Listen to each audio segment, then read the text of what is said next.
السلام علیکم ناظرین، میں ہوں طارق سمیر، ڈیلی ممتاز ڈیجیٹل کے ساتھ۔ ناظرین،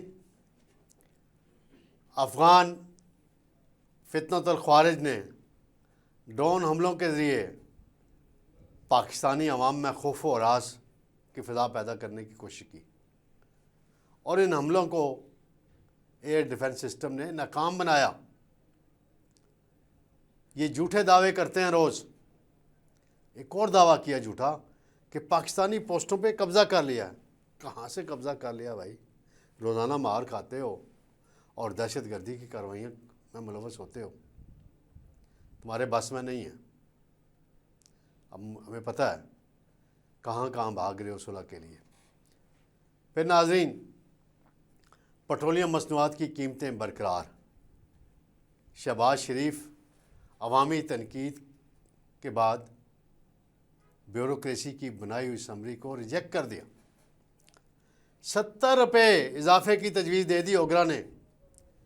یہ اوگرا کے چیئرمین کی تنخواہ کاٹ لیں 1 مہینے کی تو سمجھ آ جائے گی کیسے تجویز بنا کے بھیجتا ہے۔ یہ کو سمجھ نہیں ہے۔ پھر ناظرین، نیشنل پریس کلب کے الیکشن ہوئے، بڑی گہما گہمی تھی، اور 20-22 سال کے بعد جرنلسٹ پینل کو صدر، سیکرٹری اور 2 نائب صدور کی نشستوں پہ شکست کا سامنا کرنا پڑا۔ تبدیلی آئی ہے، ووٹ کے ذریعے تبدیلی آئی ہے، اور اندرونی مار بھی جرنلسٹ پینل کو پڑی ہے۔ اس کی وجوہات میں بتاؤں گا۔ سب سے پہلے میں آتا ہوں ناظرین، گزشتہ رات اسلام آباد اور راولپنڈی کے علاقوں میں 2 ڈرون گرے، بلکہ انہیں گرایا گیا۔ اسلام آباد انٹرنیشنل ایئرپورٹ اچانک بند کر دیا گیا۔ ہماری فضائیہ بھی فضا میں آئی، اور جب تفصیلات آئیں تو پتہ چلا کہ یہ ڈرون افغان طالبان رجیم نے فائر کیے تھے۔ ISPR نے بھی اس کی ڈیٹیل اب جاری کی ہے، اور وزیر اطلاعات عطا اللہ طاہر نے بھی گزشتہ رات ان افغان دعووں کو بے بنیاد کہہ کہ ٹارگٹ پہ جا کے ہٹ ہوئے اور بڑا نقصان ہوا۔ کوئٹہ پہ بھی انہوں نے کیا، کوہاٹ پہ بھی کیا، اور راولپنڈی اسلام آباد کے اندر۔ یہ ڈرون ان کے پاس آئے کہاں سے؟ دیسی ساخت کے ہیں یا انڈیا نے جو ایمبولینسوں میں رکھ کے بھیجے تھے جے شنکر نے اور نریندر مودی نے، وہ والے ہیں؟ کتنی مار کھانی ہے اور آپ نے پاکستانی فوج سے؟ ایئر فورس روزانہ آپ کے ٹھکانوں پہ جاتی ہے، اور بگرام ایئر بیس ہو، کندھار کا ایئرپورٹ ہو، باقی آپ کے ہوں، کتنے اور کتنی پوسٹوں پہ ہمارا قبضہ ہے فوج کا، یہ سب آ چکا ہوا منظر عام پہ۔ آپ ہمارے عوام میں خوف و ہراس نہیں پیدا کر سکتے۔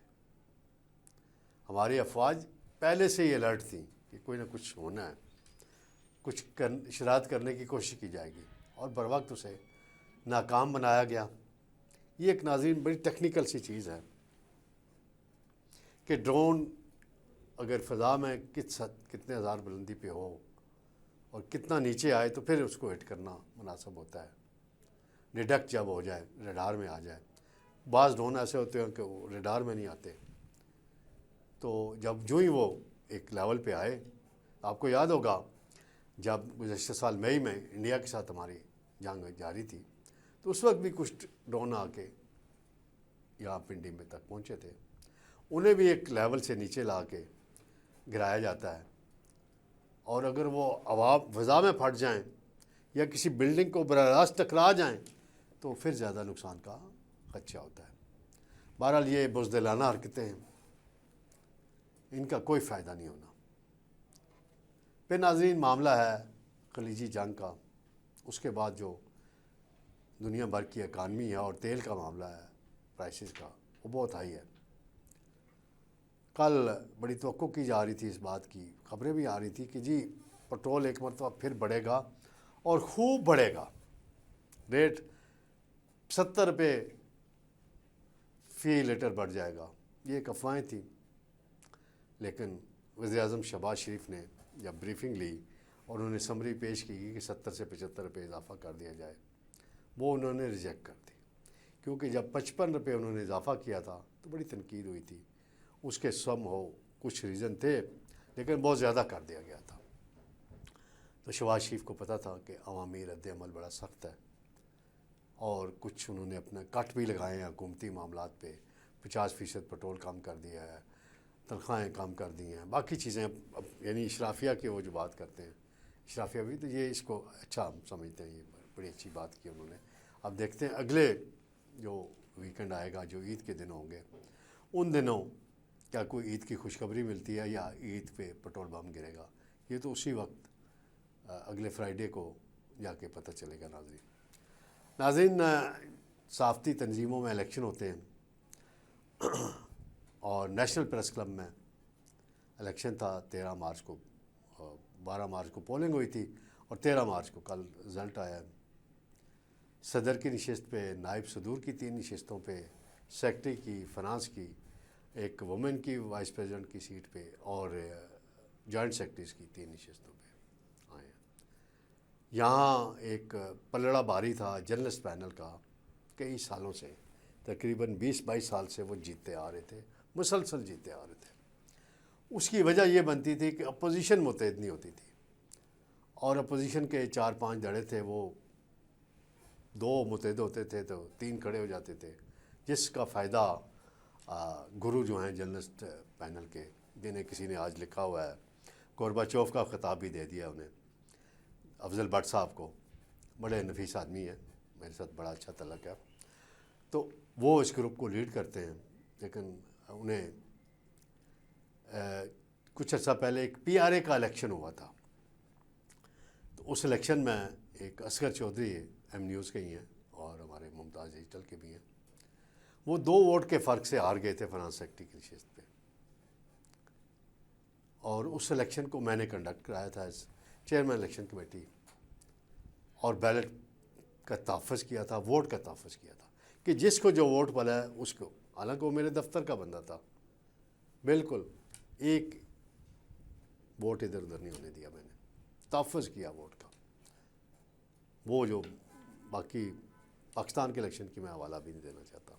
تو کل بھی یہاں بڑی اچھی الیکشن کمیٹی نے حکمت عملی اپنائی تھی کہ بیلٹ پیپر جو ہے پولنگ ایجنٹوں کو نہیں دیا, وہ بیلٹ پیپر تھے الیکشن کمیٹی کے پاس, وہ گنتی کرتے رہے, تاخیر بھی ہوئی, اور رزاق سیال جو ہیں 15 ووٹ سے جیت گئے, اور نیئر علی جو پہلے سیکرٹری تھیں وہ ہار گئی. اور نیئر علی کو جو میری اندازہ ہے, جو میری رپورٹس ہیں, اپنے ہی گروپ کے کچھ لوگوں نے, وہ کیا کہتے ہیں, اپنے ہی نشیمن پہ گراتے ہیں بجلیاں, وہی والا حساب انہوں نے کیا. تو وہ کچھ لوگ کہتے ہیں 179 ووٹ ریجیکٹ ہوئے ہیں, لیکن جو زاہد فاروق ملک نے اناؤنسمنٹ کی تھی 49 ووٹ ریجیکٹ ہوئے. ریجیکشن سے مراد کہ انہوں نے صدر کے کسی 2 امیدوار تھے, رزاق سیال اور نیئر علی, کسی کو ووٹ نہیں دیا. اس کا مطلب ہے کہ انہوں نے رزاق سیال کو ووٹ دیا, جنہوں نے نیئر علی کو نہیں دیا, یعنی نیئر علی کے ووٹ تھے یہ. تو ادھر تو یہ ایک تبدیلی آئی ہے. ڈاکٹر رؤف فرقان بڑے نوجوان ہونہار, بڑے تیز ترار ہیں, مل نثار ہیں, وہ سیکرٹری بنے ہیں. ان کے مقابلے میں خالد محمود بھی, وہ بھی بڑے نفیس پروفیشنل جرنلسٹ تھے.